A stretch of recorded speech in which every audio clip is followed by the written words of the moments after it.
Welcome back. As we turn our attention from a global policy perspective, we come to the idea of purpose. For our next session, we'll join a conversation between two women who are truly embracing power and purpose in their leadership. How do we face challenges that cannot be ignored and build on existing momentum for positive change? To go into this discussion, I'll hand over to our next speakers for a special conversation between Susan Goldberg, Editor-in-Chief of the National Geographic, and Christine Lagarde, President of the European Central Bank, who has been an inspirational leader at a time of unprecedented challenges and uncertainty, as well as a champion for collaboration between the public and private sectors amid the response to COVID-19. Over to you. Thank you so much. Good afternoon, Madame Lagarde. Good afternoon, Susan. It's so nice to see you. You know, I'm excited to talk with you today because we have been living through such uncertain times, and I think many of us feel like we want to emerge from this period of difficulty more empowered and taking transformative steps to a brighter future. And so wanted to talk with you a little bit about that today. But perhaps we should just start with where we are right now. You know, women have been very much affected by COVID-19, even more than men. You see more women leaving the workforce. You see more women bearing the brunt of more and more childcare now that children are home from school. So how will we emerge from this, do you think, able to move forward? How do we get back some of what we lost? Susan, I think you're describing the landscape to perfection. And how do we dial back is exactly what we should focus on in the first place, because you are right that women have actually borne a lot of the burden. And I think that the first imperative would be to actually share the burden, which for the moment has fallen much more so on women than on men. You mentioned the employment. So it's work participation, it's unemployment, it's leaving the workforce. And what is quite striking about this particular crisis, compared with all other crises that we have seen, is that contrary to others, it strikes the service sector. You know, historically it was industry, it was eventually the financial sector, but the service sector was generally protected. In this present situation, because of the social distancing, whether voluntary or mandatory, the service sector has been terribly affected and is still in contraction territory, as opposed to the manufacturing or the industrial sector. And guess what? It is in that service sector that we see many more women than men. You think about hospitality, you think about transportation, you think about travel, you think about personal care. In all those sectors, women are overrepresented, and as a result, they are withdrawing by virtue of necessity from the workforce. And it's quite interesting to see that when the lockdown measures are withdrawn, and we have a very good example, which is well documented by the Canadian authorities, women tend to return to the workforce in smaller numbers and later than men. So from an employment, whether as employment participation number or unemployment numbers, women are really taking a big hit. If you look now at the health sector, there's a really good OECD study that shows that 70% of staff employed in the health sector are, guess what? They're women. Not at the top-notch level, not in the executive positions in those sectors, but at all other levels, it's 70% women. And of course, they are then more exposed, under higher demand, under more pressure, and at risk of infection more so than others. And you mentioned the third component, which I think weighs heavily on women as well, and where sharing the burden should be an imperative. And that has to do with with childcare, with house care, with looking after senior citizens in the families, which typically, not always, but typically falls more often than not on women. So I'd say first imperative is make sure that we dial back on what we are experiencing now in terms of burden sharing. I would also suggest that, unfortunately, we have seen a similar phenomenon, and certainly in this part of the world, in the euro area, in quite a few countries, where when you look at the C-suite and when you look at the executives, the number of women in those boards, in those executive committees, is slightly, not massively, because time was too short, but slightly reducing. This is certainly the case in Germany. It has also been the case in Sweden, surprisingly. So I would say, let's share the burden. Let's make sure that we catch up and we don't let that delay, the lag time, the withdrawal set in and remain a situation for the future.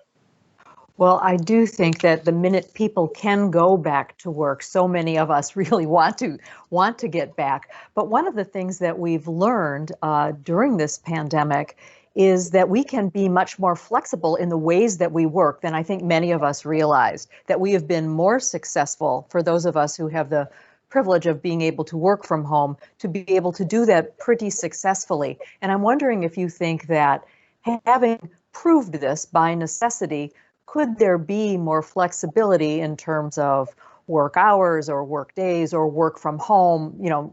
Will that help women perhaps on the other end? I think it's what you observe is correct. And as you mentioned, for those of us who have who are in a position to do their work in those circumstances, there are many professions that simply cannot do it. But for those of us who can, it's transformative.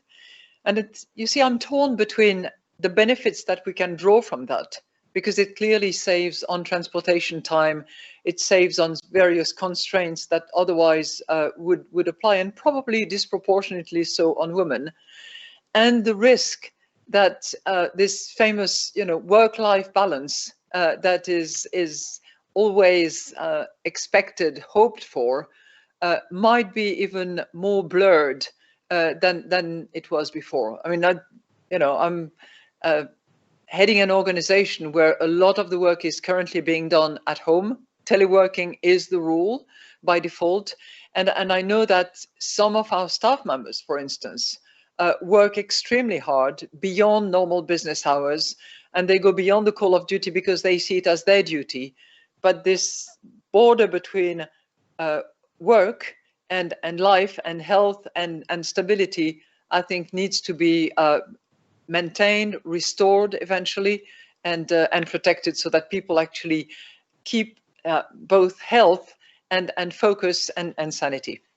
So I'm torn. Well, I don't have the definite answer on that. Well, I agree. I find that for myself, I'm sure you do too, it all just sort of blurs into one really long day every day. And it's hard to even tell where the day stops and your own time begins. But I'm wondering, whatever, I'm a journalist, you're a leader in finance, a lawyer by training. How do you think women can be leaders in helping transform workplaces, whether they're in banking or law or politics or communications? I think that wherever they are, they do. What's unfortunate is that there are not enough of them in those various places. And I've been fortunate to conduct my professional life in those very, very male-dominated world that are, law firms and economics and now banking and finance. But wherever I have seen women, they tend to transform, they tend to change the terms, they tend to bring innovation and diversity. And it's critically important because that diversity itself, and that has been demonstrated ad nauseum, diversity is conducive to innovation, is conducive to changing the way in which you look at things. And I have to say, Susan, that I was kind of thrilled to see BioNTech, this German company in partnership with Pfizer, actually come about with this new vaccine, which apparently is now 95% successful, which was actually formed by a couple. It's a husband and a wife, and the woman actually is the head of medical research in that pharmaceutical company, in that biotech company rather. And it just, I don't know whether there will be Nobel Prizes winners or not, but it reminded me of Pierre and Marie Curie. Marie Curie being, you know, one of, I think she was the first Nobel Prize, and she was certainly the only woman so far to have won 2 Nobel Prizes, one in physics, one in chemistry.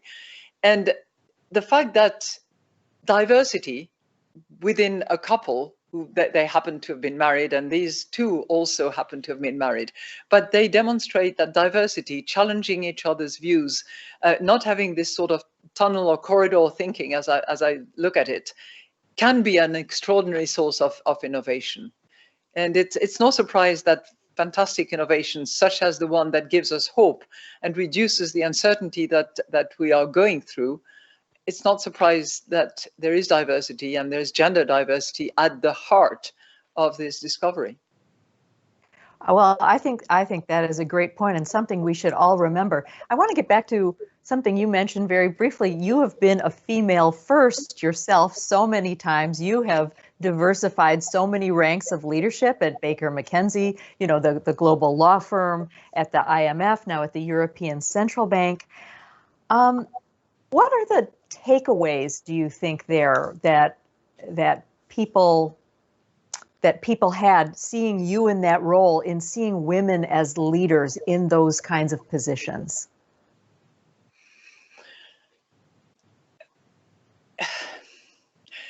First of all, I think that in worlds where it doesn't happen that often, which is certainly the case in law, in finance, in economics, it tends to be a little intimidating, both sides. So I always came to my first board meetings or first key moments slightly intimidated. And I always had to remind myself of, you know, grit your teeth and smile motto that my swimming national coach had always told us. But I think it was also intimidating for these others in the room that were not used to seeing a woman president or a woman chair or you know, somebody in powerful position. So I think that's number one. It's probably intimidating, and it's a source of innovation in a way, because you suddenly had to watch the way in which you organize yourself, shared the meeting, be attentive to everybody, and vice versa. The other output of the positions that I've been in has been an outpouring of really nice feedback from young women, sometimes from young girls at school or in colleges, asking for my advice, my recommendations, my coaching from a distance, because suddenly it gave them hope that if I could do it, they could do it too. And that is a fantastic feeling, actually. So what are the top 3 things you tell people when they ask for your advice? I mean, you know, people ask me all the time too, being a first in journalism in a number of times, and it's always hard for me to figure out exactly what to tell them. What do you tell them? You know, I try to share something that I myself received from the lead woman partner at Baker McKenzie, who in a way took me under her wings and helped me and pushed me. And she said something which I failed to understand in the first place. And she said to me, she said, you always have to know how to dress, address, and redress. Oh. And, you know, English is not my language. And I was puzzled with that. So you thought, what are all these dresses? Why are we talking about dresses? The first one is easy. When she said to me, you have to dress, it meant something which maybe not everybody is comfortable with. But power comes with clothes, and they will be different depending on the sector. But there are codes. There are there's a jargon. There is a uniform in a way that come with the territory, and it's something that you either accept or reject. But certainly in the first place, as you come new to the table and you have to prove yourself, you're better off adopting that, even if you want to change it later on down the road. So that was the first dress. The second was address, and she was right. You cannot inspire respect and take hold of a room if you cannot address, and you demonstrate that to perfection. We must be able to address. And the final one, which I think is the most difficult one, you have to learn how to redress. And by that, I think she meant, and I took it for myself, do not be complacent. Do not tolerate mediocrity. Do not tolerate, nastiness around. And if you're in a position of power and you see that mediocrity, complacency, nasty behavior towards other people, for those who dare do that, then just redress. Do what you have to do, and take it out of the organization. Well, that's great advice to women and to men. I think, we just saw an example here in the United States of a female first with Kamala Harris, becoming the vice president-elect, first time ever in our history. The United States is a little bit behind when it comes to women in leadership positions in government. But do you think that sent a message to women and girls around the world? And if so, what was it? Oh, Susan, I'm sure that it did send a message. And I dread to think of the hundreds and thousands of letters that I'm sure she will be receiving, or she's already receiving, from young girls from around the country and from other corners of the world, saying how encouraged they are to see her in the position she is in. I was thinking, it only took 100 years between the day when women were allowed to vote in the United States and the day when there is a vice president-elect. But never mind, we have to take progress 1 century at a time, one woman at a time. And I'm delighted that there is a female president-elect in your country. Vice president-elect. We're still waiting on the president-elect. But that's okay. I'm sure. Take another century. Exactly. I hope it won't take another century. And speaking of women leaders, over the years, you have had the opportunity to interact with so many leaders, men and women, irrespective of, personal differences. What do you think? Do you think that the men and the women really approach those high leadership jobs in different ways?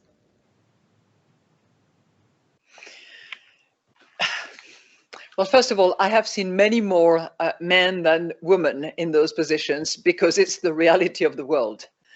But the women in very powerful positions and in positions of responsibilities, I think are much more prepared, work a lot harder, tend to be more detail-oriented,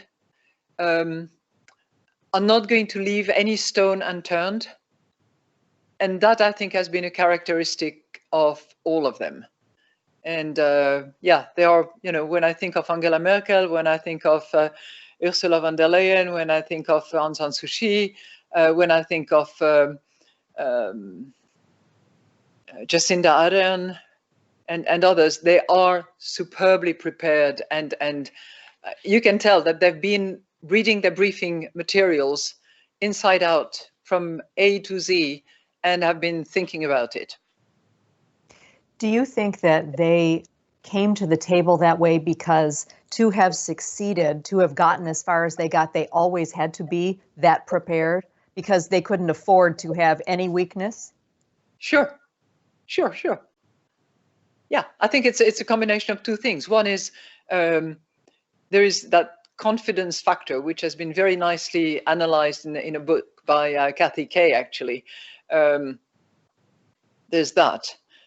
And then there is also the solitude of this single woman at the lead table who has to prove herself constantly, and even more so than those who have been around and who sort of, in a very clubby way can cooperate. I think it was one of the first female French ministers, member of cabinet, who said, we will know that there is complete equality between men and women when we see a female member of cabinet who is mediocre. Yes, I have heard things like that before. You mentioned confidence, and last year I was so honored to interview both you and 24 women across the globe, people who've made amazing achievements in their field, everybody from Prime Minister Ardern to Oprah Winfrey to Jennifer Doudna, who just won the Nobel Prize in science. And so many of the women I talked to, though, did talk about their lack of confidence as young women particularly. What do you think it's going to take for women to gain more confidence, to not have that, voice in their head all the time talking about what they can't do? I'd say two things. One is a lot of love, because I very much think that confidence is a factor of the love that you receive from childhood to adulthood. And second, size, scale, the corporate world would call it. If you are by yourself and you belong to a minority rather than a majority, you do have that sense of having to prove yourself all the time, and therefore drawing on that inner confidence that hopefully was nurtured by love in the course of childhood and life. How did you gain your confidence? I was lucky to have received a lot of love from a very demanding mother in particular, who was very admirable in many ways, and yeah, I think it's that in the main. But I'm not suggesting that I'm entirely and 100% confident. I still read pages and pages of briefing materials, and it's always the case when I walk into a room that this little voice on my shoulder, this little inner lack of confidence inside me says, "Ooh, watch out! Don't make a mistake. Be careful what you say here." So you have to constantly sort of overcome that. Well, there's an expression I like, kind of fake it till you make it, right? Yeah. Act confident, and maybe it will rub off on you inside. You'll be confident. I saw an interview that you did recently, maybe a year or two ago, with David Rubenstein, the founder of the Carlyle Group. Yeah. And you talked about the progress that women have made as leaders, but still talked about how we have a long way to go.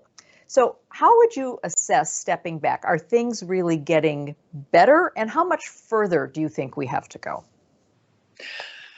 Things are definitely getting better. When I listen to stories of my mother's and her friends, and even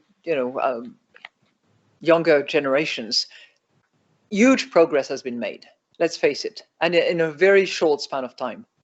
But it's a constant struggle, not to slip back, number one. And there are countries in the world where there are slippages, and there are corners of the world where it is still extremely difficult. So I don't think that we can generalize and say, okay, huge progress across the board. There are places where it is still extremely hard, and where women are dominated, and where talent is completely wasted. But there is still a way to go. And one example of that where I think progress needs to be made is in the field of education, where we are all saying that STEM is critical, and women have to pursue their education in sciences and technical areas. I think it's indispensable, particularly as we are entering into times where we have the imperative of sustainability, we have the imperative of inclusiveness. We have to struggle with situations like the pandemic that we have now, and women have to be on the top of these scientific issues and be educated in those fields. So let's not slip back and continue to benefit from the progress that our mothers and grandmothers have made for us, but let's also make sure that our daughters and granddaughters can carry on and take the torch further on that road to equality and equal opportunity for all genders. It's so interesting you talk about STEM and girls, because in my own experience, and I think there are studies that bear this out, at the elementary school age, young girls, they like science as much as the boys, right? They like math as much as the boys. but it's as they get older, they start withdrawing from those fields, speaking generally, and become a real minority in the math and the science areas. So how do we get girls not just to be interested in science and math, but to stay interested? Well, I think that we have to really identify those female role models that will inspire young girls. I don't know what it was like for you, Susan, but I know certainly for myself that I was inspired by various women that I bumped into in the course of my early ages. And I thought to myself, I want to look like her. I want to do what she's doing.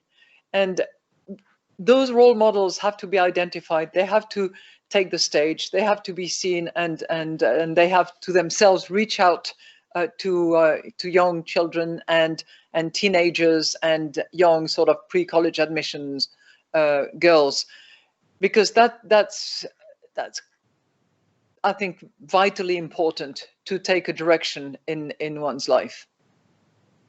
You know, it is true. When I was coming up as a journalist, there were not very many women who were the editors of, at that time, newspapers, big newspapers, but there were a few, and I got to know them, and they were incredibly helpful and generous with their time to me. Yeah, and I think we have to learn from them and Yes. And do the same. So I have one last question here, and I would like to end on a very positive note, because we are living through all of these challenges, which is, tell me about some things that you're seeing that do make you optimistic about the future, about the role of women, about women being transformative agents of change. Okay, one of the most critical issues at the moment, which, if we succeed, will play a major role for generations to come, is the issue of Mother Earth. Interesting to note that it's called Mother Earth, by the way, which is why I was looking for the Greek gender of Gaia, which is the identification under Greek mythology of Earth. And I'm pretty certain that it's feminine, actually, which I think is an interesting characteristics. So the protection of our planet, of our environment, of our biodiversity, and the fight against climate change are imperatives that we have to address now if we want to avoid a mess in a few years' time. And what gives me hope is that I sense that women are particularly concerned about those issues. When I look around and when I see who is extremely active, either visibly, Fridays for the Future, Greta, yes. And there is a Linda activist here in Germany who is also very active. When I look at those who have been acting behind the scene and being instrumental in pushing the Paris Agreement at the COP20 gathering in Paris, you find women. And because this is a thesis that might be defeated by empirical research, with my team, we looked a little bit into what was available, and it's fascinating to see that there's a study back a few years ago which really identifies a very specific gender approach by economists of the same standing, same academic background, which shows that women are more concerned and more interested about the protection of the environment than their male equivalent. So that gives me hope, because if women can rally around a cause that transcends all of us and that will matter for all of us and generations to come, maybe there is hope. Why do you think women are more concerned about the environment than men? There are certainly multiple reasons. I think there is a closeness to nature that may have to do with the role we play in life. As mothers, as givers of life itself? For instance, I think there is a closeness to nature that I could feel with many of the women that I've been around. Not to say that it's exclusive to them, but I think there is a closeness, yes. Well, that is very interesting, and it's a great observation. Well, I truly hope that we can all come out of this period with more optimism and, regain the steps that we lost. And I feel pretty positive, actually, that we will come out of this stronger and better. And I do agree with you about the environment as well. That's an incredibly important existential cause for all of us. So we have to share the burden and share the future. Good watchwords to live by. Thank you so much, Madame Lagarde. It's been a pleasure talking with you. Thank you so much to you. Thank you, Susan. Thank you, Madame Lagarde, for an inspiring penultimate conversation at the Women's Forum Global Meeting. We'd like to ask the audience to please return to the homepage to access the closing session. Thank you so much.